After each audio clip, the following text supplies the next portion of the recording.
بسم الله الرحمن الرحيم، والصلاة والسلام على أشرف المرسلين سيدنا محمد وعلى آله وأصحابه أجمعين.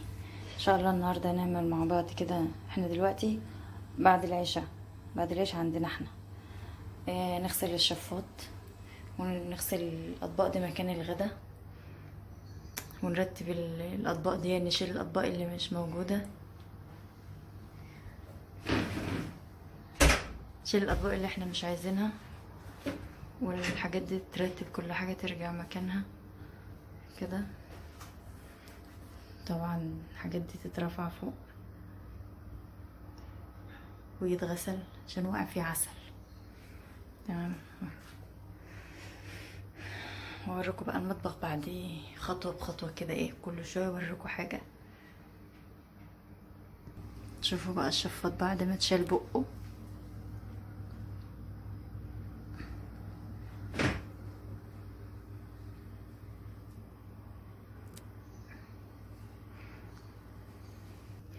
انا هنا نقعه من الصبح، نقعاه في ميه وفيري.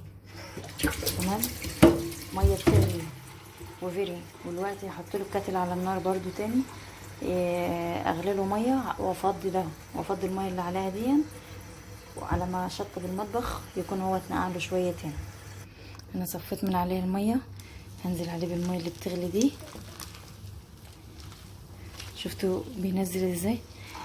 الشفاط لو اتوسخ الريحه بتفضل في البيت، ما بيشيلش ريحه.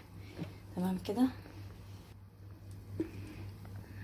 وهنزل عليه تاني بالفيري كده، بنزل عليه بالفيري علشان يبقى خام، ما بحلهاش الا تنزل مباشر عليه كده سخنه. طبعا الفرشه دي حلوه قوي في الغسيل. هسيبه بقى ايه شويه كده واوريكم. انا غسلت المطبخ، غسلت الاتنين دول فوق وتحت. هرص هنا الصيني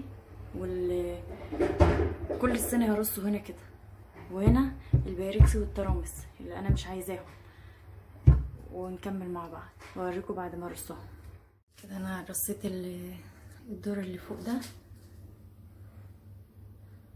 تمام كده، يعني اللي انا مش هحتاجه او اللي انا يعني بستعمله كل فتره كده هحطه ايه فوق. يعني هي كده كده الحاجات دي ما بستعملهاش كتير، لان انا عندي منها تحت في الدرج.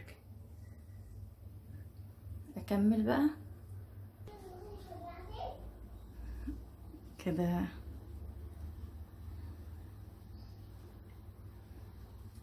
دول اللي انا ايه الاستعمال بتاعي هنا في المطبخ. نطلع فوق،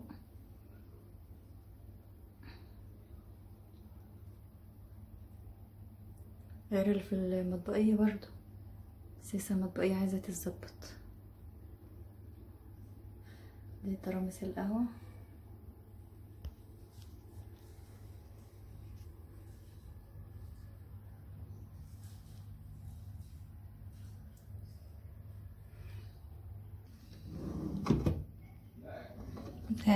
ده الدرج، كل دي البهارات.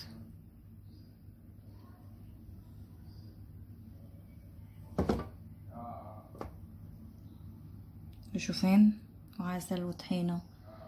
العسل والطحينة دول احنا كده كده ما بنحبهمش، بس حرام هم محطوطين، يعني بيبقوا يتحطوا على اي حاجة مع اكل يعني ولا حاجة. ودي خلاص خلصت.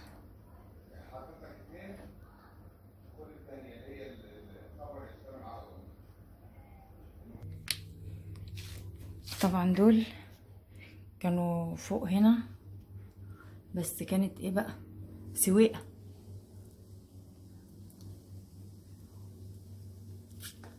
انا نزلتهم. المكرونة طبعا المفتوحة دبستها بالدباسة دي، دبستها دبوس واحد كده، لما اجي استعملها افتحها. واللي هناك ده لومي برضو قفلته عشان انا ماليه منه العلبة دي. كركة دي بهارات مشكل، اللي تحت دي بهارات مشكل حصى مش مطحون، وملح، والمكرونات، والقرفة الخشب. ارص بقى واوريكم. ده انا رصيت المكرونه اللي هي الصغيره دول ولسان العصفور والملح. انزل هنا ده العدس والحمص، ودي شوربه جاهزه كركديه. هنكمل رص اوريكم كده بعد ما ترص.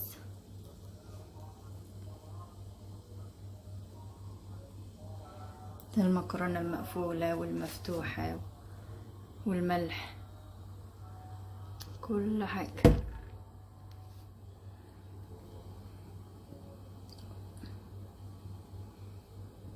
عشان تعرفوا الحلاوه الطحينيه موجوده في كل حته عندنا، بتيجي عرض مع الطحينه كده. تمام، يبقى كده ايه خلصنا. بس ما عادش الا الرخامه تتمسح.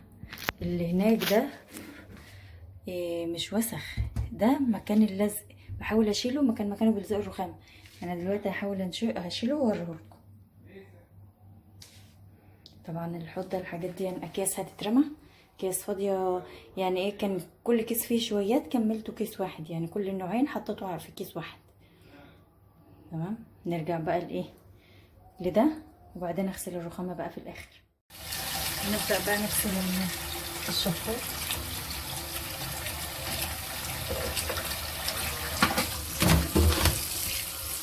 طبعا هو منقوع من الصبح.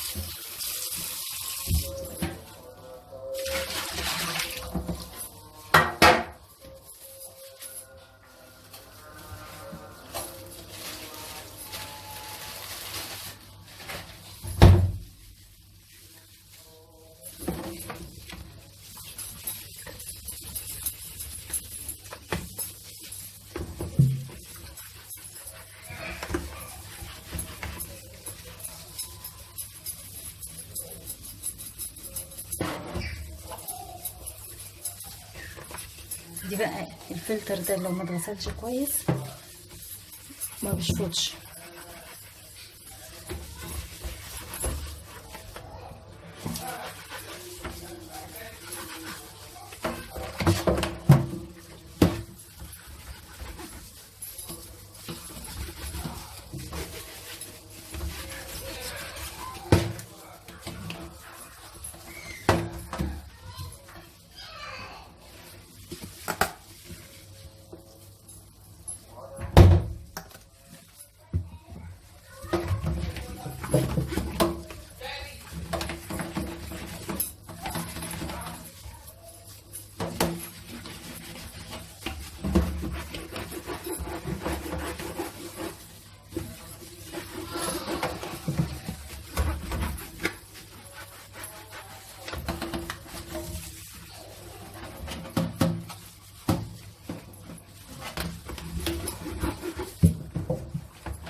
طبعا انا نقعته كده، دي تاني مره انقعه فيها بميه بتغلي وفيري. اكمل بقى انا غسيل ودعك بالفرشه دي واوريها. طبعا انا غسلته بقى زي الفل خالص اهو. دي على فكره مش رصاصي، مش سودا، مش لحوسه او دهون او كده، لا هي اللي لونها كده، لكن ما عادش فيها اي حاجه خالص. وده لازق، انا لو شلته هتلاقيه من تحت نضيف، بس انا مش عايزه اشيله. هفتح عليه الميه بقى كده، هفتح عليه الميه واسيبه على ما اغسل الشفاط من نفسه. هوريهولكم.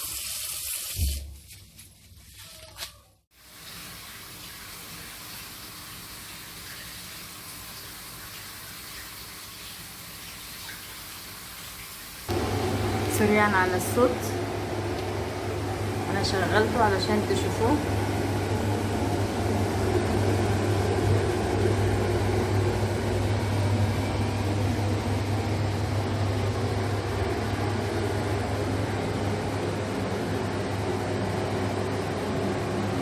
بس بعد ما اتغسل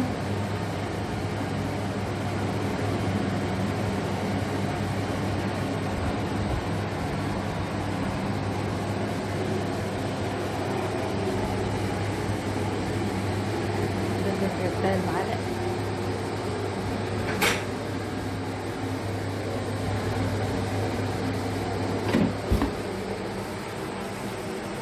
خليكي بعيد يا مسا. انت عايزة دي ايه؟ انا عايزاها. كده المطبخ خلص. عدي يا ماموسة.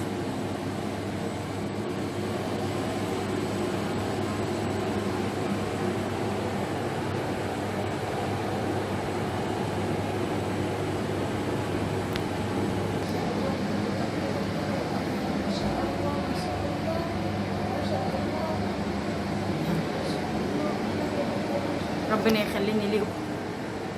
وانا كمان يا ماما. وانت يا قلب مامي ربنا يخليك لينا. صوريني. لا نوم بابي زهق.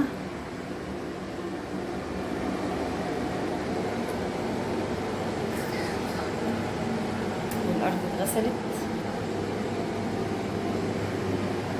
كله فله فله فله فله. اللي فوق دي السودا دي الايس بوكس بتاع السياره اللي احنا اللي ابو رميس وهو مسافر بيحط فيه العصير والحاجات دي، زي تلاجة بتتحط في السياره دي. والارض بعد التنظيف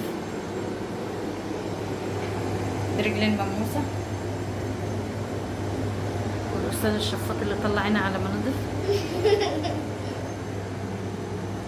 اشوفكم في فيديو جديد. ما تنسوش تعملوا لايك واشتراك وزر التنبيهات عشان يوصلكوا كل جديد من عالم ماموسة. باي باي. باي باي.